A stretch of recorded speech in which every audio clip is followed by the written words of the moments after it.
Oi, eu sempre trago aqui casos de serial killer. E vou inovar, não inovar, né? Vou trazer outros casos que não sejam apenas de serial killer. Hoje a gente vai falar de um assassino em massa, tá? Que deixou 21 pessoas mortas e 19 feridos. Hoje a gente vai falar, nosso true crime de hoje é sobre James Hubert. Eu acho que dessa vez eu falei certo. Vamos conhecer essa história. A infância, né, de James, ela é muito parecida com a infância dos serial killers e tal, que sempre existe algum trauma, né? A mãe dele era uma fanática religiosa que abandonou a família quando ele tinha apenas 6 anos para virar missionário. O pai de James, ele era severo. Por conta disso, James ele cresceu solitário. Ele cresceu com um sentimento mesmo de abandono. E a única companhia dele era o cachorro. Nessa época, James tinha 6 anos. Sem falar que já nessa época, ele já tinha um fascínio por armas de fogo. E apesar dos pesares, ele conseguiu progredir. Tinha um emprego estável, tá? Razoavelmente bem remunerado. Casou, né? Teve 2 filhas. E até então era um emprego estável. Ele se mudou, foi para o Mississippi, para uma casa melhor. Estava casado. Coisa linda, família perfeita.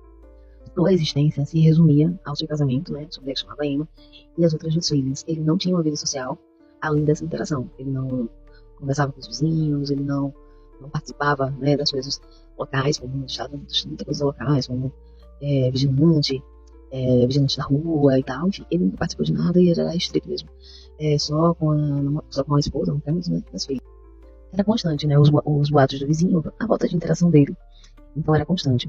Ele começou a passar a maior parte do tempo, né, do tempo livre, é, para treinar, pesquisar sobre armas de fogo. Ele era fascinado por armas de fogo e coisas relacionadas à sobrevivência, em geral. Entretanto, né, sua vida tinha, né, esse período de passar uma estabilidade e de ser uma família normal, perfeita, até então, né, até onde pode-se dizer que sim, que era uma vida normal. Em meados de 1980, a localidade onde ele morava, assim como em outros estados, né, entrou em crise, as fábricas começaram a fechar, muitas pessoas ficaram desempregadas, assim como ele, né. Então, o James passou uma média de 6 meses desempregado, e aí ele conseguiu um emprego. Só que o que acontece? Ele foi demitido logo depois, e as pessoas que conheciam ele ali daquele emprego temporário falavam que já naquele tempo ele falava sobre isso, né, sobre desviver, digamos assim, e algo mórbido e tal. E aí ele acabou sendo despedido logo com pouco tempo de trabalho. Ele acabou ficando desempregado novamente. De acordo, né, com um conhecido, foi por volta dessa época que o James ele começou a expressar pensamentos assustadores. Ele dizia que não tinha nenhuma razão para viver e que não tinha emprego, não tinha mais nada.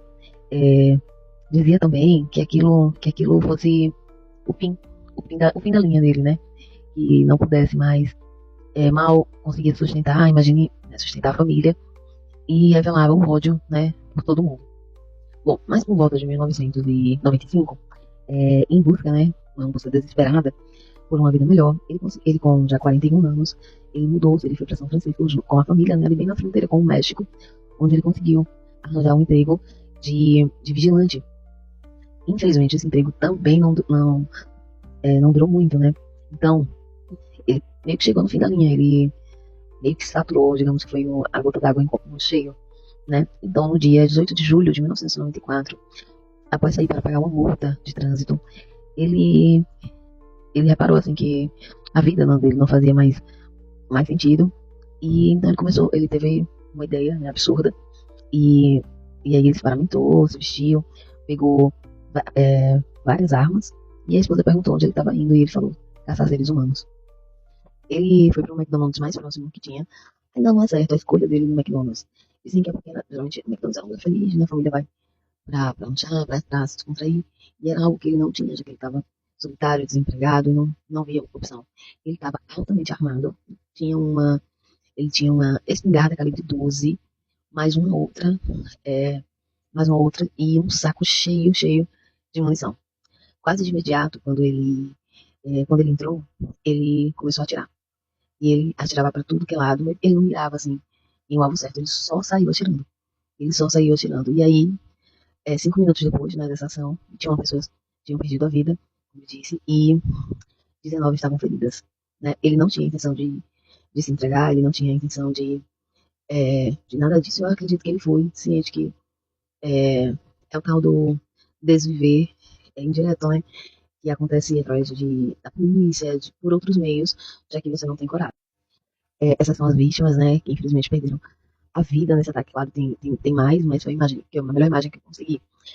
Depois de um certo tempo, né, a polícia estava lá ao redor de tudo e um atirador da SWAT, bem posicionado, conseguiu pegar um bom ângulo, atirou e desviveu, né? Atirou e conseguiu acertar o alvo e ele foi abatido. E sempre ficou a pergunta, né? O porquê o McDonald's, o porquê fazer isso, deixou uma mulher, deixou duas filhas. Tanto que quando ele saiu, ele falou, vou caçar seres humanos. Então, assim, era uma mente muito perturbada, é, mas diferente de outros, né, serial killers ou assassinos e afins, ele não teve aquela criação de abuso, de várias coisas. Ele teve um pai rígido, né, uma mãe fanática que abandonou quando ele tinha 6 anos, mas nada que desencadeasse, assim como os outros, né? Esse foi outro crime de hoje. Deixo aí as fotos das vítimas. Espero que vocês tenham gostado da história, apesar, né, de ser algo tão triste. Mas curte, comenta, salva esse vídeo e compartilha, tá? Que me ajuda muito.